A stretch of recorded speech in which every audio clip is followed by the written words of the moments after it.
आज आहे 2026 मधला शेवटचा गुरुपुष्यामृत योग आणि या दिवसापासून तुम्ही घरात लक्ष्मी प्राप्तीसाठी रोज संध्याकाळी एक सेवा करू शकता आणि आपल्या घरामध्ये सुख शांती राहावी, आपल्या घराची भरभराट व्हावी, घरातली प्राप्त लक्ष्मीमध्ये वाढ होत राहावी, यासाठी काही सवयी ज्या आहेत त्या आपल्याला बदलायच्या आहेत.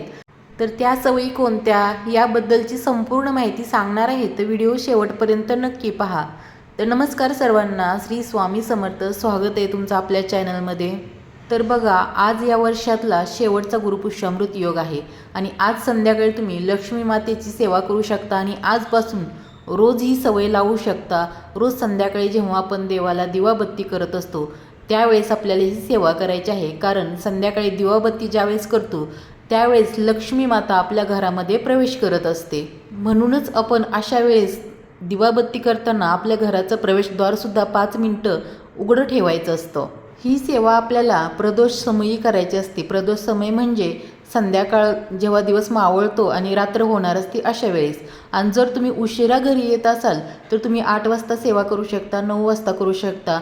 सेवा काय करायची आहे आपल्याला, अगदी 5 मिनिटात होणारी सेवा आहे. ती म्हणजे आपण लक्ष्मी गायत्री मंत्र, हा मंत्र आपण 16 वेळेस पठण करू शकता.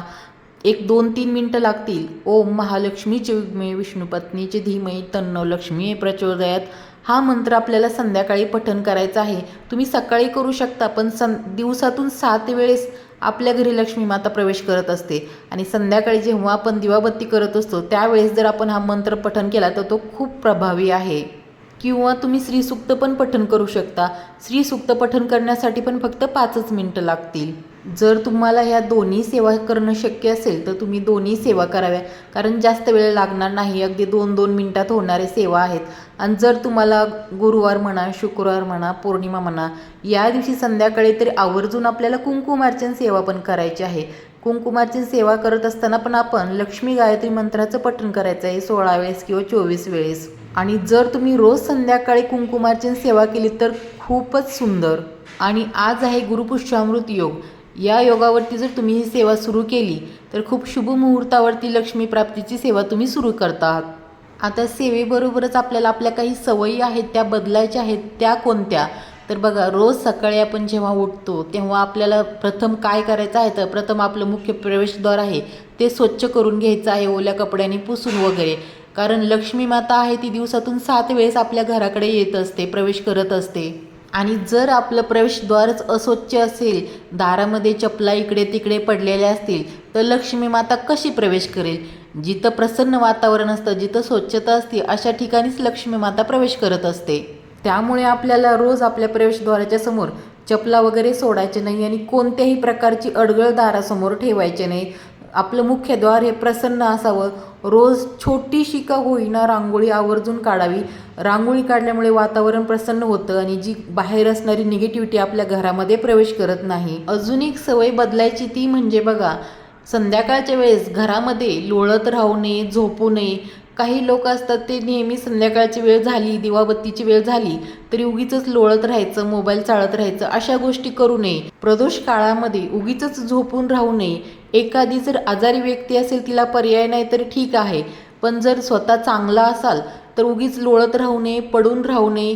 दिवाबत्तीच्या वेळेस आपण उठून दिवाबत्ती करावी आणि घरातल्या सर्व लाईट चालू कराव्यात. जेव्हा आपण देवाला दिवा लावत असतो अशा वेळेस घरातील सर्व लाईट चालू पाहिजेत. घरामध्ये कुठेही अंधार ठेवायचा नाही. आणि रोज संध्याकाळ होण्या अगोदर म्हणजे 5-5:30च्या दरम्यानच आपलं घर आपण स्वच्छ करून घ्यायचं आहे. म्हणजे जर कचरा असेल तर झाडू वगैरे मारून, किंवा अंगणामध्ये पण जर कचरा असेल तर ते पण स्वच्छ करून घ्यायचं आहे. सिंकमध्ये जर भांडे वगैरे असतील तर ते पण आपण भांडे घासून स्वच्छ करायचं आहे. म्हणजे जेव्हा लक्ष्मी माता आपल्या घराकडे प्रवेश करणार आहे अशा वेळेस आपलं घर अस्वच्छ नसावं. जसं की आपण सकाळच्या वेळेस पण आपलं मुख्य प्रवेशद्वार स्वच्छ करत असतो, झाडू वगैरे मारत असतो, त्याचप्रमाणे संध्याकाळी 5-5:30च्या दरम्यान पण आपल्याला स्वच्छता करायची असते. या छोट्या छोट्या गोष्टी जर आपण करायला सुरुवात केली तर त्याचा फरक स्वतः आपल्यालाच अनुभवता येईल. आणखी एक सवय म्हणजे बघा, संध्याकाळच्या वेळेस आपण कोणालाही पैसे उसने देऊ नये, कारण लक्ष्मी माता ही संध्याकाळी आपल्या घरामध्ये प्रवेश करत असते आणि आपल्या घरातली लक्ष्मी आपण संध्याकाळी दुसऱ्याला द्यायची नाही. सकाळच्या वेळेस किंवा संध्याकाळच्या वेळेस दोन्ही वेळेस आपण घरामध्ये एखादं तरी भक्तिगीत ऐकू शकता, यामुळे पण आपल्याला प्रसन्नता जाणवते. तर लक्ष्मी माता आपल्या घराकडे आकर्षित होण्यासाठी, आपल्यावरती प्रसन्न होण्यासाठी अशी काही छोटे छोटे बदल आहेत ते आपण आपल्या रोजच्या जीवनामध्ये करू शकता. आणि तुम्हाला जर व्हिडिओत सांगितलेली माहिती आवडली असेल तर लाईक करा, कमेंट करा आणि चॅनलला सबस्क्राईब करा. धन्यवाद.